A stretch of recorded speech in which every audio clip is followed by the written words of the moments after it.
Hey everyone, hope you're doing well today. So in this video I wanted to talk to you about upgrading your valve body when you start making more power. So this specifically is going to be for the 5-speed and the Charger, Challengers, 300s, Magnums, all those. Basically the NAG one. This concept will be similar for other Dodge transmissions as well, but this specifically is for the NAG 1 transmission. So once you start making around 500 to 550 wheel torque, um, it'll start to shift kind of sloppy. It'll slip basically, and it's going to be like at wide open throttle watt. So it's not going to be like right away, but it'll eventually start doing it. It'll slip a little here, and it'll progressively get worse to where you're going to have to upgrade. So there's 3 different companies I've seen make upgraded valve bodies. There's Paramount Performance, there's Dings, and then there's Southern Hot Rod. I went with Southern Hot Rod. This specific one is the Mod 6. It's fully dressed. So what that means is that it comes with the conductor plate as well, which is important. You should get it all together because then you're going to have to put it together yourself. And sometimes the conductor plates do go bad. Rare, but it does happen. So for this particular one, I'm going to tell you what I did to save you some headache because it was not fun having to dig into my trans again. So basically, when you order it, it'll give you options for the core charge, and then what you're going to do is you're going to choose basically to buy it and pay the core charge, and then when you receive the new valve body, it's going to come fully dressed just like in the picture. But what you're going to do is um, so if your car was shifting fine beforehand, it's just at wide open throttle, it was a little bit, slipping, but other than that, it was shifting just fine.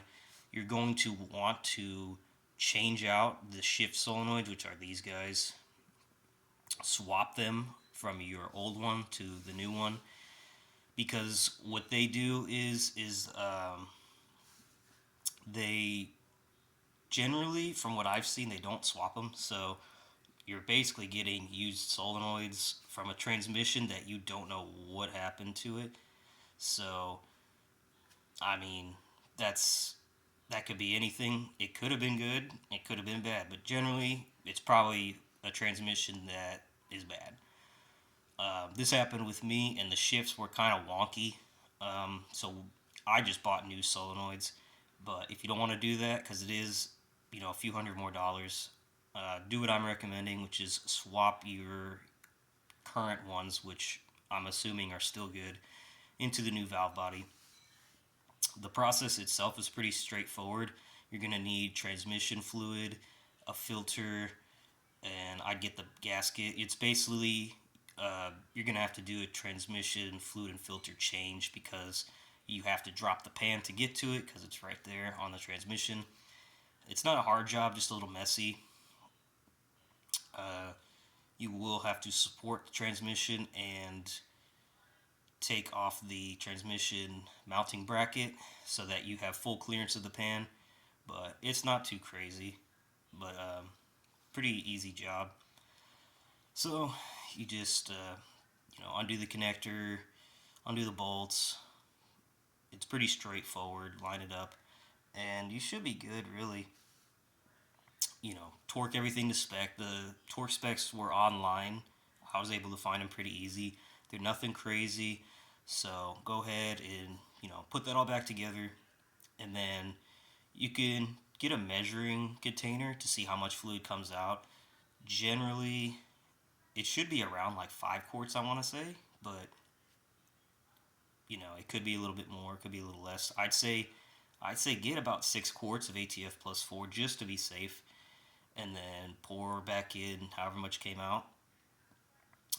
They don't have the dipstick on the car generally. It's what they call sealed, but you can buy a dipstick and you can check it yourself. It's based off of temperature, or you can go to a dealership and have them check, either or. But if you put back what was already in there, you should be pretty good, and in the ballpark at least. But that's the majority of it right there. and then you can start the car up once it's filled and check for leaks and make sure everything's good. But go from like park to reverse to neutral to drive and switch through those a few times. But here's the caveat: I would not recommend driving the car around because the shifts are going to be extremely aggressive. And you might think that sounds good, but it's going to be pretty aggressive, more so than what you're going to want, especially the downshifts. The downshifts are going to be brutal.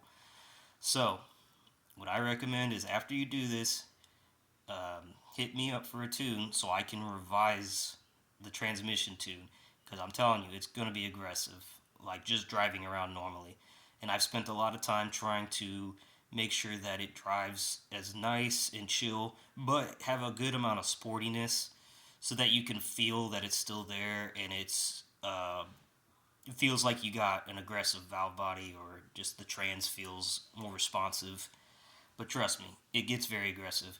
So I will revise that in the tune, and I'm able to make it shift a little bit faster, which I will do as well.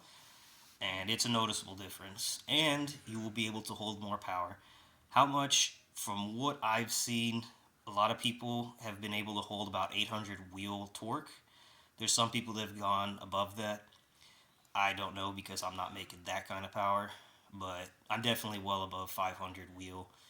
So it can definitely hold more power, and you should be fine if you're gonna stay NA. Boosted just kind of depends on how crazy you go, but NA you should be fine. At this point, uh, the next thing I would say, you should probably get a torque converter if you haven't already for your, if you're a cam, that is. But yeah, I just wanted to relay some information. This is what I did and what I have in my car, and it's solid. Um, Not saying this is the best valve body. It's just what I did. It's still decent, does the job, and it shifts really nice, really crisp, really fast. So, just wanted to let you guys know what I did, what to do, what you'll be expecting, all that good stuff. Any questions, just let me know. Have a nice day.